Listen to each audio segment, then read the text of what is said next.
I'm Dr. Todd LaGrelius, and I run a primary care family practice and geriatric practice in Southern California and been with AAPP for a long time. I want to talk to you about the common cold. Respiratory illnesses are probably the commonest thing we primary care doctors see in our offices. We often see several a day. And patients are much more concerned about them often than we are because we know the common cold is not very serious and hardly ever causes much serious disease, although it can become complicated. Colds are caused by hundreds of different viruses, but they're all lumped in a group of viruses called rhinoviruses. And rhinoviruses create immunity, but there are so many of them you'll never run out. So you can get colds over and over and over again. You're most likely to get them when you're exposed to children or crowded areas, and the viruses are transmitted usually off of surfaces onto your hands, and quite often get into your respiratory tract when you touch something like a doorknob with the virus on it, pick up a piece of food and stick it in your mouth. So the most effective way of preventing yourself from getting one of these cold viruses is to wash your hands.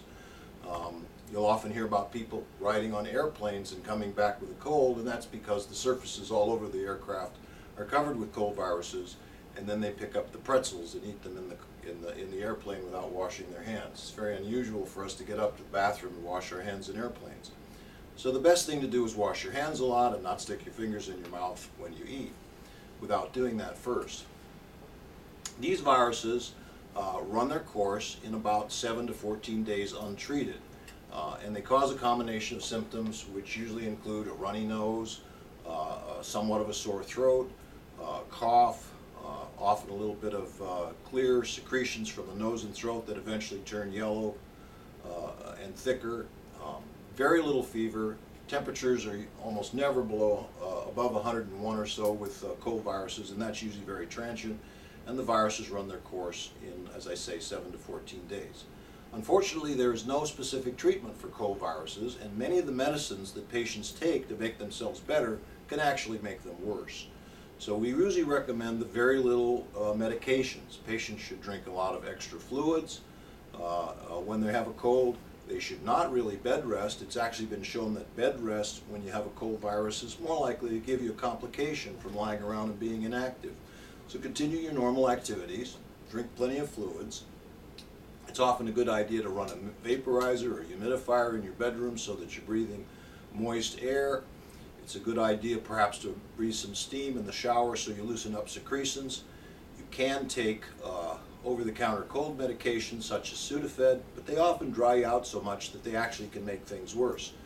None of the medicines that people have touted recently that they think help common colds, like zinc and echinacea, a number of other products like that, have ever been shown to be of any benefit to cold viruses. And vitamin C, which was commonly thought to be beneficial to cold viruses, long ago has been debunked as a useless supplement for prevention or treatment of cold viruses. What we worry about with cold viruses is the complications.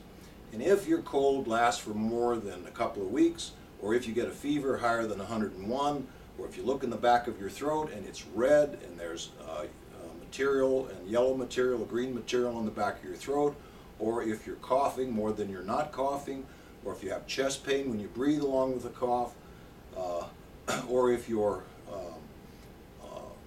state of alertness becomes questionable, or you get confused, or if you have large swollen lymph nodes in the front of or the back of your neck, or you have other symptoms in other parts of your body that are unrelated to the cold, that is definitely a good reason to get to the doctor right away or back to the doctor right away and make sure that you haven't had some serious cold complication. If you have dental pain or pain in your face, you could have a secondary sinusitis. Another good reason to get to the doctor for a follow-up visit.